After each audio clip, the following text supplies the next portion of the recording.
Bien, saludos a todos. Gracias por acompañarnos una vez más en este espacio de entrevistas. Hoy vamos a hablar de la historia y lucha del pueblo mapuche, el pueblo indígena más numeroso del Cono Sur que habita Argentina y Chile.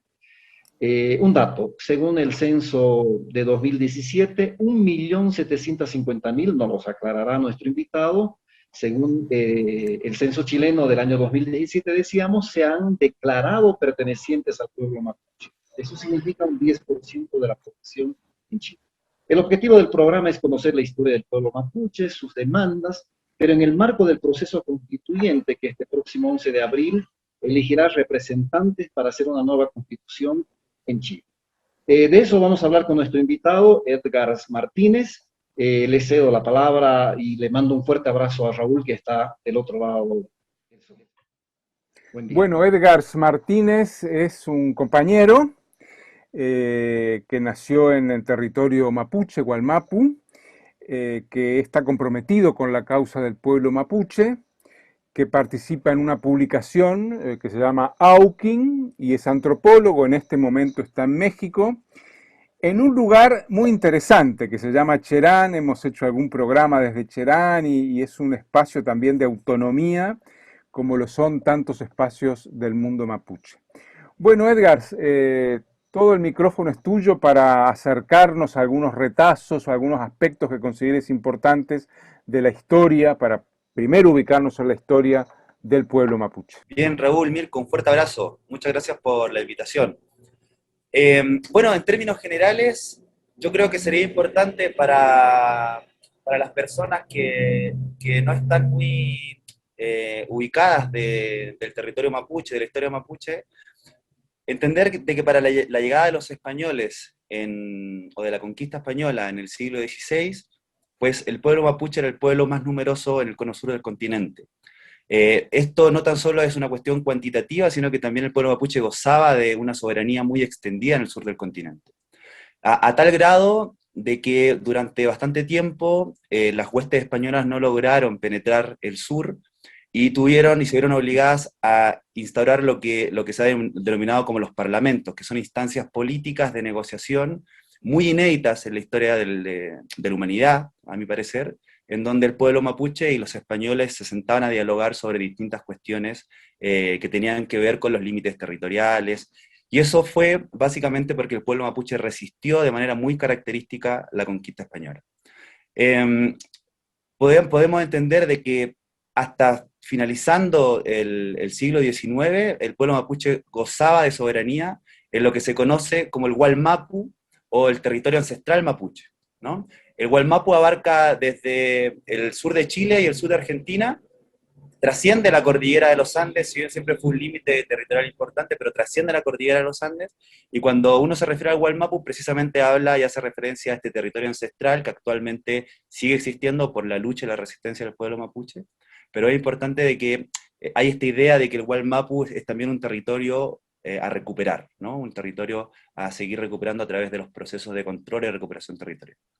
Yo creo que una de las cosas importantes son estas instancias de parlamento que se prolongan por 2 siglos, y que la única forma de que estos parlamentos y de que se doblegue, digamos, la resistencia del pueblo mapuche a través de lo que se conoció como la pacificación de la Araucanía, que tuvo su correlato en Argentina a través de la conquista del desierto, y básicamente lo que se necesitaba en ese momento era ocupar el territorio mapuche para también ocupar tanto los recursos naturales como la fuerza de trabajo que requería el capital que comenzaba a crecer y a acrecentarse en el sur del continente. Entonces, finalizando el siglo XIX, ocurre este proceso, las tropas chilenas se trasladan de manera numerosa a los límites, a lo que se conocía como la frontera entre el Gualmapu y la República de Chile, y se traicionan los acuerdos de los parlamentos y ocurre este proceso de ocupación, ¿no? La pacificación de la Araucanía es un proceso que militarmente no ocupa tanto tiempo en la historia, pero que sí se inicia, digamos, inaugura todo un ciclo de colonialismo que a mi parecer perdura hasta la actualidad, con distintos retazos, digamos, perdura hasta la actualidad. Pero básicamente es una ocupación que posteriormente también se transforma en una ocupación política y en una anexación, si se podría decir, del territorio mapuche a la República de Chile. Eso es finalizando el siglo XIX. Luego de eso el pueblo mapuche entra en un periodo que es muy complejo, porque las vastas hectáreas de territorio que tenía el pueblo mapuche se comienzan a reducir a pocas hectáreas de territorio a través de lo que se conoció como el proceso de erradicación. ¿Qué es eso? Básicamente es el reconocimiento de la República de Chile del territorio mapuche, la anexación del territorio mapuche y la fragmentación del territorio mapuche a pequeñas parcelas o propiedades que se le entregaban a ciertas familias, ¿no? Este fue un proceso muy irregular en el Gualmapu, muy irregular en el territorio mapuche. Hubieron zonas en las cuales se entregaron un poco más de hectáreas, zonas en las cuales se entregaron mucho menos hectáreas, pero en definitiva sirvió para arrincar a las grandes comunidades o los mapuches y grandes familias que dominaban vastos territorios a pequeñas propiedades. Este proceso duró aproximadamente hasta las 2 primeras décadas del siglo XX. Efectivamente, lo que ocurre ahí es que lo que se llamó como comunidad en Chile son estas pequeñas propiedades. Entonces, esos espacios que antiguamente eran espacios de una sociabilidad política, organizativa y de una sociabilidad, digamos, también de la resistencia mapuche, se transformaron en espacios de sobrevivencia también, en donde ahí el pueblo mapuche comienza a hacer una política distinta. Comienzan a haber dirigentes que de alguna manera ya trascienden la lucha territorial y también se instalan en otro tipo de luchas, ¿no? Hasta la llegada de la reforma agraria, que efectivamente comienza en los años 60 en Chile, pero se profundiza con la Unidad Popular en los años 70, el 70-73. Hay un proceso, digamos, de recuperación territorial que es empujado por las recuperaciones desde abajo del pueblo mapuche, y que obliga a la izquierda más tradicional a devolver y a expropiar el territorio que anteriormente había sido usurpado por los colonos. El tipo de colonialismo chileno es muy particular, yo creo que eso es algo que es importante explicar. El tipo de colonialismo chileno nosotros lo hemos intentado explicar con gente de la comunidad de historia mapuche, como un tipo de colonialismo de asentamiento, ¿no? En donde lo importante es el traslado de familias colonas, fundamentalmente familias también hispano-chilenas, pero fundamentalmente familias extranjeras, a ciertos espacios del territorio mapuche, y ahí se forma toda una lógica de apropiación de la tierra y de la fuerza de trabajo mapuche, que es muy característica. En base a ese tipo de colonialismo de asentamiento, que es diferente al colonialismo planificado de Estado, posteriormente en el territorio mapuche, la propiedad se comienza a constituir alrededor de esos asentamientos que los colonos no quisieron, digamos, acaparar, ¿no? Entonces las pequeñas propiedades mapuches son fundamentalmente todas esas propiedades que los colonos no quisieron apropiarse en su momento y que el Estado empieza a distribuir. Ahora, eso en la reforma agraria de alguna manera se revierte. Hay una entrega de tierras, hay un proceso también de lucha del pueblo mapuche de resistencia que obliga a la Unidad Popular a entregarles tierras, que obliga a expropiar estos espacios de asentamiento, pero todo esto tiene un quiebre en la dictadura. Evidentemente la dictadura avanzó sobre el movimiento campesino y mapuche, porque era uno de los enemigos, digamos, más claros que ellos tenían, porque básicamente era el proceso que en términos materiales, territoriales, más le obstaculizaba para imponer, digamos, el capitalismo neoliberal, y ahí ocurre efectivamente una serie de desapariciones dentro del pueblo mapuche, una fragmentación mucho más radical de la propiedad mapuche, incluso al punto de que el ministro de Agricultura, durante los 80, plantea de que en Chile no puede existir propiedad mapuche porque el pueblo mapuche no existe, ¿no? Entonces, la idea era desdibujar al pueblo mapuche de la realidad nacional e integrarlos como ciudadanos chilenos, efectivamente como ciudadanos de segunda clase, pero como ciudadanos chilenos.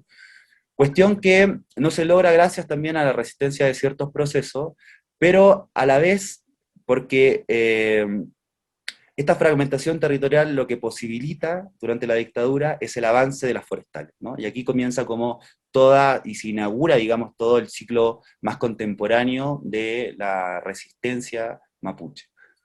En dictaduras comienzan, en base a estas expropiaciones que se hicieron en reforma agraria, pero que después fueron reconvertidas a la propiedad privada durante la dictadura, pero también en base a muchos acaparamientos de tierra que fueron vendidos a precios muy bajos entre las familias de la élite chilena, se logran organizar las condiciones materiales para que las forestales tengan su espacio geográfico de instalación en el Gualmapu.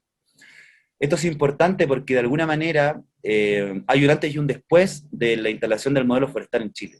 El modelo forestal que en la actualidad ocupa gran parte del territorio mapuche junto con otros megaproyectos, también de alguna manera, con la vuelta de la transición a la supuesta democracia chilena, lo que hace es precarizar mucho más la vida mapuche, la vida social mapuche, precarizar a las comunidades, obligar a que las comunidades, a que exista una migración campo-ciudad, una exacerbación de la migración campo-ciudad de las comunidades mapuche y de las personas mapuche, pero también llega a tal punto la precarización de la vida y el arrinconamiento territorial por parte de las forestales que emerge lo que se conoce como el movimiento mapuche contemporáneo, que es un movimiento mapuche contemporáneo que de alguna manera resignifica toda una larga tradición de la resistencia, pero haciendo una lectura actual del periodo chileno y de la coyuntura chilena.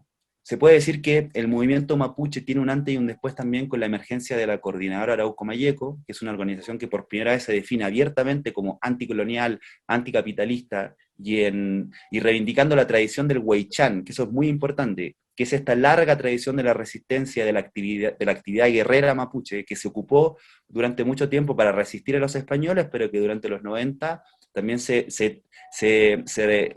revitaliza y se reivindica como una de las opciones válidas en la lucha por la autonomía mapuche, ¿no? Durante los 90 está muy marcado por el ascenso de la Coordinadora Arauco Mayeco, está muy marcado por el ascenso de una práctica muy concreta, que es la práctica de la recuperación territorial a través del Huaychán, es decir, muchas familias entraban a los territorios y esos territorios servían para reorganizar la vida mapuche. Evidentemente eran recuperaciones que para el Estado eran ilegales, ¿no? Pero esto permitía un avance concreto del control territorial que también posibilitaba de alguna manera como un ordenamiento logístico de la resistencia. Es decir, estos procesos también servían de soporte para ejercer acciones de sabotaje contra las forestales, ejercer acciones o permitir también como la oxigenación a otros procesos de resistencia. Los 90 está muy marcado por esta nueva forma de hacer política, que ya no tan solo está en mirar al Estado, mirar a los órganos institucionales, sino que buscar un propio camino a la luz de esta larga tradición del Huaychán, y posibilitar precisamente que el movimiento autonomista, con base en las recuperaciones territoriales, avance. La Coordinadora Arauco Mayeco es un fenómeno, digamos, muy particular en el Cono Sur, porque Chile, pese a que avanzaba supuestamente, en este espejismo neoliberal de ser un país ordenado, con supuestamente dentro de los índices neoliberales, un país ejemplar, ¿no? Para lo que Oasis podría ser neoliberal. este nuevo mundo, claro, lo que llamó Piñera el oasis neoliberal. Pese a eso, existía este movimiento mapuche autonomista que pujaba con fuerza desde abajo, y no interpelando burocráticamente al Estado, sino que intentando recuperar el territorio y disputando y enfrentando las estructuras del Estado y el capital, ¿no? El principal enemigo en ese sentido seguían siendo las forestales, porque era el enemigo más concreto que arrinconaba a las comunidades, ¿no? Es muy icónico si uno ve una fotografía satelital del territorio mapuche, ver grandes parches de plantaciones forestales, y ver comunidades que están asediadas en 15 hectáreas, en 20 hectáreas, en 5 hectáreas, ¿no? Familias completas, rodeadas de forestales. Entendiendo de que el pino y el eucalipto, que son las principales especies que se siembran, no son endémicas de Chile, sino que son son de la zona del norte, ¿no? Del continente. Eh, ¿Cómo se da el proceso de recuperación de esta memoria histórica de lucha del pueblo mapuche en estos últimos procesos y movilizaciones profundas que ha vivido la nación chilena, y que se ha constituido en una especie de recuperación y de articulación que tú llamas una movilización social comunitaria? Esta historia oculta de alguna manera por la historiografía misma, ¿cómo se hace en este proceso de recuperación? ¿Cómo tú interpretarías este fenómeno? Eh, yo creo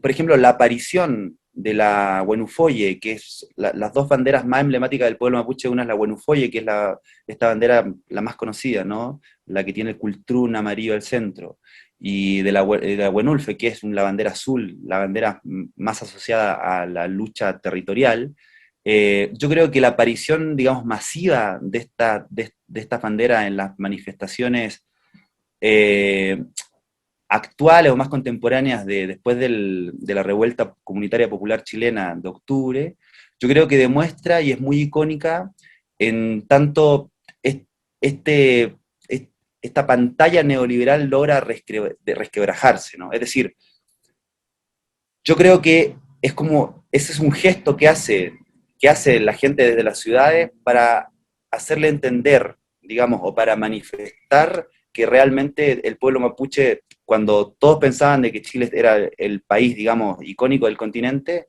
pues existía una resistencia que estaba reivindicando las contradicciones profundas del modelo. El pueblo mapuche, yo creo que durante los 90 tiene, precisamente a través del control territorial, el espacio material y el espacio vital para poder también pensarse a sí mismo y entenderse dentro de un país que al parecer avanzaba en otra línea. O sea, es muy impresionante que en Chile, hacia afuera, digamos, fuera de este país icónico, pero hacia adentro, precisamente las comunidades estuvieran en la línea de poder subsistir o no dentro de su territorio. Entonces, las recuperaciones territoriales permiten este espacio vital para revitalizar también la historia, para transmitir también, digamos, el conocimiento o el kimun, que se conoce el conocimiento y la sabiduría mapuche, permite a los más ancianos transmitirles tanto las vejaciones que ellos sufrieron en dictadura, pero también las formas de resistencia que ellos ejercieron en las décadas anteriores. Entonces las recuperaciones territoriales, por un lado, permiten este espacio concreto, pero también son luchas eh, que al ser reconocidas muchas veces como ilegales, son luchas que tienen mucha represión. Entonces, la solidaridad que el pueblo chileno tiene hacia el pueblo mapuche, yo creo que está muy marcada por esta idea de que el pueblo mapuche siempre ha sido un pueblo reprimido, ¿no? Y efectivamente lo que ocurrió con el levantamiento popular de octubre, comunitario popular, pues es un avance desmedido también de la represión contra el pueblo chileno. Yo creo que ahí hubo una conexión, hubo un vínculo, en tanto se reconocían como sujetos profundamente oprimidos de un sistema que al parecer funcionaba bien para las élites, ¿no? Y para la gente.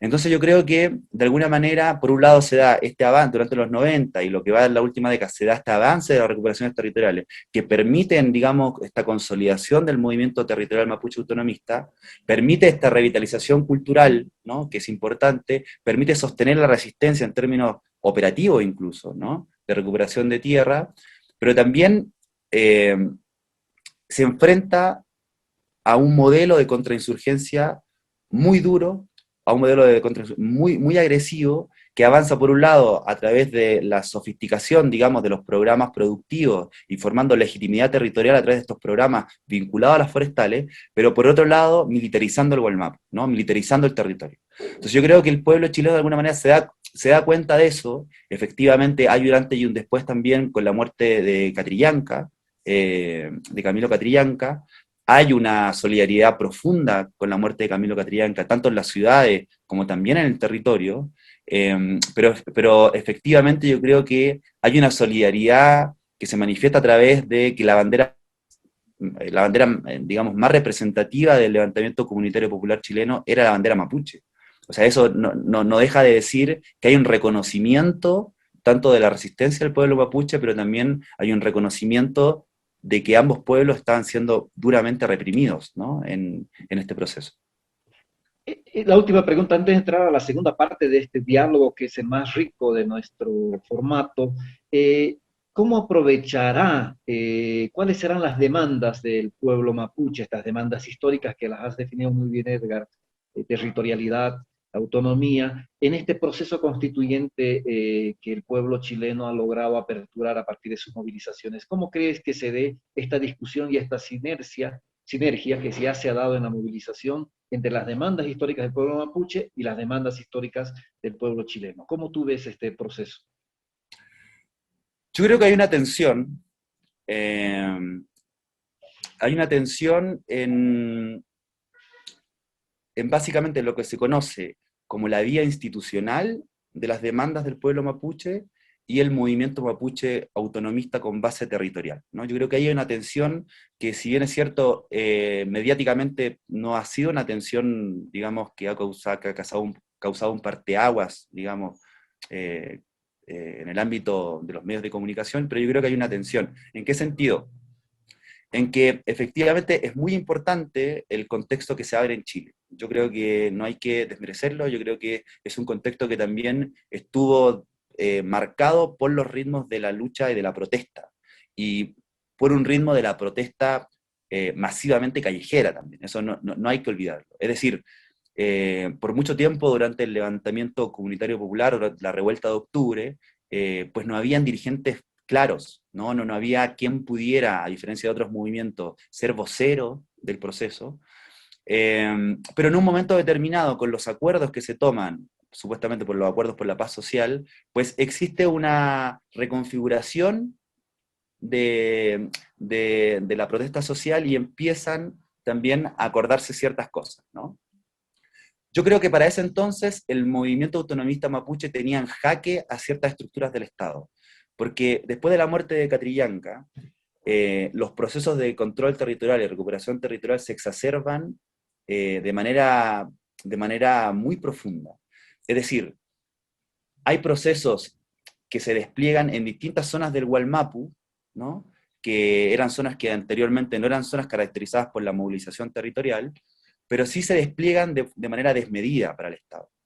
Y yo creo que eso de alguna manera obliga al Estado a poner mayor atención sobre un enemigo que venía de alguna manera delimitando en base a este plan de contrainsurgencia, pero que lo desborda, ¿no? Para ese entonces la revuelta, estalla la revuelta, existe esta vinculación, el movimiento mapuche autonomista apoya, digamos, la revuelta de octubre, pero no se pliega de manera plena a la revuelta de octubre. No olvidemos de que ellos también marcaron de que los procesos territoriales iban a continuar a su ritmo, de que saludaban a la revuelta popular chilena, pero que de alguna manera el movimiento mapuche autonomista marcaba también, digamos, su propia agenda. No hay que olvidar eso. Entonces, yo creo de que toda esta apertura que hay, que es una apertura político-institucional para tratar la problemática mapuche y la problemática de los pueblos indígenas en Chile, tiene una tensión que es fundamental. Lo que se estuvo discutiendo últimamente en Chile es básicamente cuántas personas indígenas podían subir a la Asamblea Constituyente o al proceso constituyente, ¿no? Se acordaron ciertos escaños reservados, pero básicamente el problema de fondo que hay es que se está intentando administrar, ¿no? Un conflicto que está poniendo sobre la mesa la cuestión territorial, la cuestión ambiental, la cuestión ecológica, la cuestión económica. Se está intentando administrar un conflicto a través de una vía, ¿no? Que particularmente se levanta desde Santiago y particularmente se levanta con un discurso de intelectuales y de movimientos desde Santiago, que es como todo este escenario plurinacional, ¿no? Yo creo que hay una tensión que es muy particular, porque desde los territorios, estas organizaciones que participan dentro del movimiento mapuche autonomista o en los procesos de resistencia mapuche con arraigo territorial, están marcando otra agenda y están marcando otras demandas que tienen que ver precisamente con la recuperación del territorio, con criticar profundamente el modelo de desarrollo y sus consecuencias ambientales y ecológicas, etc. Básicamente lo que están discutiendo en el territorio, en términos concretos, es cómo el capital se reproduce, digamos, materialmente en él, o sea, cómo las forestales siguen avanzando, cómo los procesos hidroeléctricos siguen avanzando, ¿no? O los procesos o los megaproyectos siguen avanzando, y desde Santiago, particularmente, se está intentando administrar toda esta demanda a través del contexto plurinacional. Ahora, yo creo que, si bien es cierto, todo este contexto que se abre en Chile va a servir para mediatizar muchas demandas, eso no es menor. A diferencia de lo que ha pasado en países como Bolivia o como Ecuador, pues la demanda plurinacional tiene pies de barro. O sea, el movimiento mapuche autonomista no es su reivindicación esencial desde los años 90. Yo creo que más es la reivindicación de ciertos intelectuales y ciertos dirigentes mucho más de esta vía institucional, ¿no? Que encuentran, digamos, en este momento, pues, básicamente encuentran como un contexto en el cual se puede aprovechar políticamente para instalar ciertas demandas, que es legítimo, digamos, ¿no? Pero lo que yo veo, al menos dentro del movimiento mapuche autonomista, que son estas organizaciones de las cuales yo hablaba hace un rato, pero no solo organizaciones, sino que también procesos y familias que están en procesos de control territorial. La demanda por la plurinacionalidad es una cosa muy lejana, digamos, ¿no? Muy lejana porque se considera una consigna que en definitiva va a intentar administrar un conflicto que tiene una lógica diferente. Entonces, yo tengo una visión más crítica sobre ese proceso, lo reconozco. Si bien es cierto, reconozco también de que pueden haber avances, ¿no? En términos de instalar cierta demanda, pero en el fondo no se va a solucionar el problema de la tierra y el territorio, que es lo que está instalando el movimiento mapuche autonomista sobre la mesa. Bien, Edgar, lo más importante, el diálogo. Raúl es un conocedor de la historia del pueblo mapuche. Raúl, ¿cómo es tu perspectiva? ¿Cómo ves desde Uruguay? ¿Cómo ves desde América Latina este proceso que está viviendo Chile, esta historia que Edgar nos ha descrito? Sí, yo lo primero, recuperar y quizá enfatizar algunas de las cosas que ya han salido. Una, recordar que el caso mapuche es único en América Latina durante la conquista, que tuvo 2 siglos de autogobierno, marcando un límite al conquistador, con parlamentos, y esa derrota político y militar del conquistador es algo inédito que le permitió al pueblo mapuche mantener su autonomía, su autogobierno, nada menos que durante 2 siglos. Lo segundo es una cuestión que, bueno, que me parece importante porque nosotros, tú Mirko, y está sobre representado el mundo andino, el imaginario indígena andino, y destacar la diferencia geográfico-demográfica de los pueblos andinos, en donde una comunidad es un caserío más o menos concentrado geográficamente en un espacio determinado, con una estabilidad a lo largo del tiempo. Ahora tú vas al altiplano y hay cientos de comunidades que son más o menos, y eso se replica en Perú, en Ecuador, en Colombia, incluso en México. Sin embargo, la distribución geográfica del pueblo mapuche es más dispersa. Las comunidades mapuches muchas veces son una familia ampliada. Entonces, el concepto de LOF no es exactamente igual a la de las comunidades andinas, aymaras o quechuas, ¿verdad? Insisto porque, por lo menos cuando uno va por primera vez a una zona rural mapuche, encuentra una distribución geográfica que no es la misma que conocemos en otros espacios.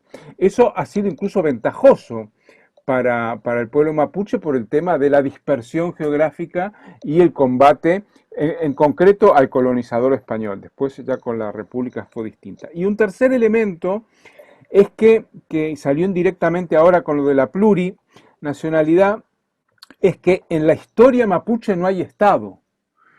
Ha sido externo al imperio español, pero además no hay referencia estatal en la historia mapuche. Los mapuches nunca conformaron algo parecido a un Estado, ni siquiera algo parecido al Tahuantinsuyo o al imperio azteca, ¿verdad? Entonces, esto es importante porque la tensión de autogobierno y de autonomía tiene otro lugar en su historia. Entonces, yo tengo una duda personal, ¿no?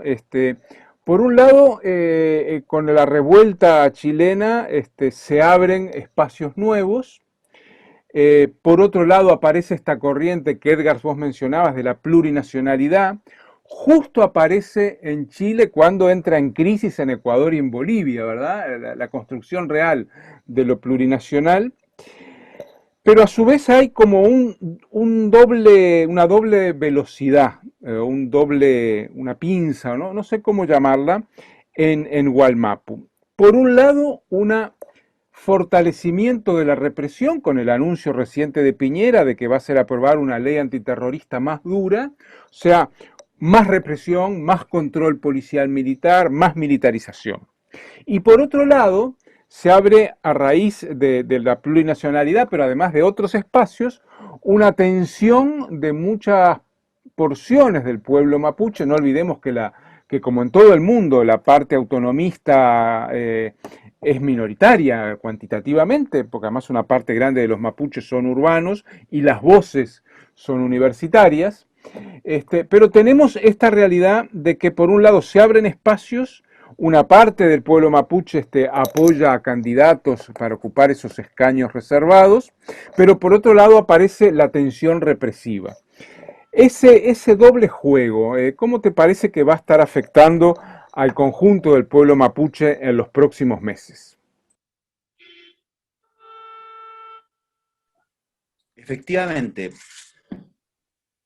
yo mencionaba de que hay un antes y un después de la muerte de Catrillanca, del asesinato del Peñi Catrillanca, porque lo que ocurre, como mencionábamos hace un rato, es un despliegue inédito de los procesos de control territorial. Es decir, conversando con dirigentes de diversos territorios, lo que se tenía planificado para, no sé, para 4 años se produjo en 7 meses, ¿no? O en un año. Entonces, efectivamente, eso obligó al Estado a sofisticar, ¿no? Y obligó al Estado a reacondicionar, reacomodar las estructuras represivas. Eso es sumamente importante porque no hay que olvidar de que el movimiento autonomista mapuche, eh, básicamente el movimiento que está asociado a los procesos de control territorial, ha sido profundamente criminalizado, reprimido y hostigado en el territorio, ¿no?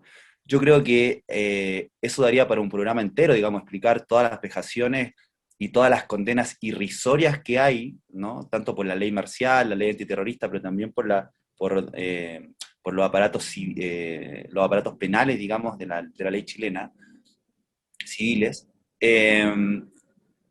Las vejaciones que hay sobre el pueblo mapuche en términos represivos y de criminalización son mediáticamente conocidas, pero son irrisorias también en términos de que lo que se busca muchas veces con este tipo de operaciones, digamos, jurídicas, es mantener por 1 o 2 años a militantes del movimiento mapuche autonomista en prisión preventiva, y finalmente, como lo que pasó con la operación Huracán, que fue muy conocida, ¿no? Donde se instalaron mensajes en los aparatos celulares de ciertos dirigentes que supuestamente hablaban de armas y cosas por el estilo, se instalaron estos mensajes para tenerlos en prisión preventiva a muchos de los principales dirigentes del movimiento mapuche autonómico. Entonces yo creo que este reacomodo de las estructuras represivas se basa en todos eh, estos mecanismos de prueba y error que décadas antes no funcionaron para detener al movimiento mapuche autonomista, ¿no? Lo que ocurre ahora, fundamentalmente, es que se abre este escenario plurinacional, podríamos decirlo así, para intentar comprender como toda la vía institucional que se abre con la revuelta comunitario popular de octubre. Se abre, digamos, este escenario plurinacional, pero este escenario no alcanza para contener la lucha de reivindicación territorial, ¿no? En el sentido de que, a diferencia de lo que se podría esperar, que en términos de pandemia, por ejemplo, hubiera también una especie de letargo o retroceso de estos procesos, lo que pasó fue que el Weichan o los procesos de resistencia mapuche, de lucha más confrontativa, siguieron avanzando en el contexto de la pandemia. Y siguieron avanzando porque en el contexto de la pandemia también existió la huelga de hambre de los presos políticos mapuche. En distintas cárceles que están ubicadas en el Gualmapu, distintos militantes y comuneros estuvieron, digamos, y están aún en prisión, tanto condenados por ciertos juicios, pero también en prisión preventiva, en medio de la pandemia. Entonces, estos avances, digamos, de la lucha mapuche también se dan en un contexto de reivindicar la liberación de los presos políticos mapuches, que muchos de ellos estuvieron en huelga de hambre por más de 100 días, ¿no? Eh, entonces, de alguna manera, este escenario plurinacional no alcanza para contener ni administrar la lucha de arraigo territorial mapuche, y yo creo que lo que está pasando en la actualidad es volver, ¿no? Es volver a reacomodar estas estructuras represivas, fundamentalmente modificando aparatos jurídicos que no sirvieron y que no dieron el ancho para encarcelar y criminalizar a la lucha de resistencia mapuche. Uno de ellos, principalmente, bueno, es la ley antiterrorista, pero también es una cuestión inédita en Chile. O sea, por primera vez se está hablando de un plan unificado entre los distintos cuerpos policiales, incluido el ejército, para instalar retenes de seguridad en el territorio mapuche. Eso es inédito en Chile porque en realidad gran parte al menos mediáticamente, pero gran parte de la represión y la criminalización se estaba ejecutando a través de los brazos policiales, digamos, más convencionales, que sí tenían preparación militar, que tenían preparación en países, digamos, muy entendidos en la contrainsurgencia, como Israel o Colombia, sí tenían preparación ahí, pero la seguían ejerciendo aparatos policiales más convencionales. Ahora se está hablando fundamentalmente intentando levantar todo un discurso de inseguridad, se está hablando de que el ejército podría entrar al territorio mapuche también a ser parte de estos cordones de seguridad. Entonces yo creo que en el próximo tiempo esta tensión se va a agudizar, la tensión entre la vía más institucional, porque lo que está pasando es que quizás eso puede ser en algún grado, positivo, aunque políticamente no lo es tanto. Es decir, hay muchos intelectuales que eran desde la academia pro-mapuches, hay muchos dirigentes, digamos, que desde Santiago hablaban del territorio mapuche, que en esta coyuntura tomaron partido y están apostando fundamentalmente a la vía institucional, ¿no? Es decir, toda esta postura media camaleónica, que en definitiva apoyamos al pueblo mapuche, pero no estamos muy de acuerdo con la violencia y no estamos muy de acuerdo con los procesos ilegales de control territorial, pues toda esta camada de intelectuales y dirigentes tomaron postura y develaron, digamos, su intención, que es básicamente participar de esta vía más institucional, que yo no discuto que sea necesaria, vuelvo a aclarar eso, yo no discuto que sea legítima y necesaria. Lo que yo discuto es qué tanto es expresión realmente de una lucha más amplia del pueblo mapuche, y esa expresión también realmente de los procesos de control territorial y recuperación territorial. Eso es lo que yo discuto. Que a diferencia de otros países, por eso yo digo que tiene pie de barro, ¿no? Porque en definitiva yo no siento que sea expresión o conexión directa con estos procesos, ¿no? Entonces, yo creo que se va a seguir profundizando esta tensión, yo creo que de alguna manera se va a seguir profundizando el modelo de contrainsurgencia chileno. Yo creo que, como bien hoy día en la mañana nos levantamos con la noticia de que han habido allanamientos masivos en el sur de Chile, en el sur del Gualmapu también, en algunas comunidades, yo creo que esa va a ser la tónica en los próximos meses. Veremos cuál es el próximo gobierno que suceda al de Piñera, probablemente un gobierno más progresista, comillas, o menos reaccionario. No nos olvidemos que en América Latina una parte importante de las ofensivas contra los pueblos las están perpetrando los gobiernos llamados progresistas o de izquierda. Y bueno, vamos a ver qué sucede en los próximos meses y años en Chile y concretamente en Gualmapu. Muchas gracias, Edgar. Le mandamos un fuerte abrazo, muy complacidos y agradecidos con su trabajo de investigación que ha sido expresado en este programa. Un fuerte abrazo, querido Raúl. Hasta el próximo programa.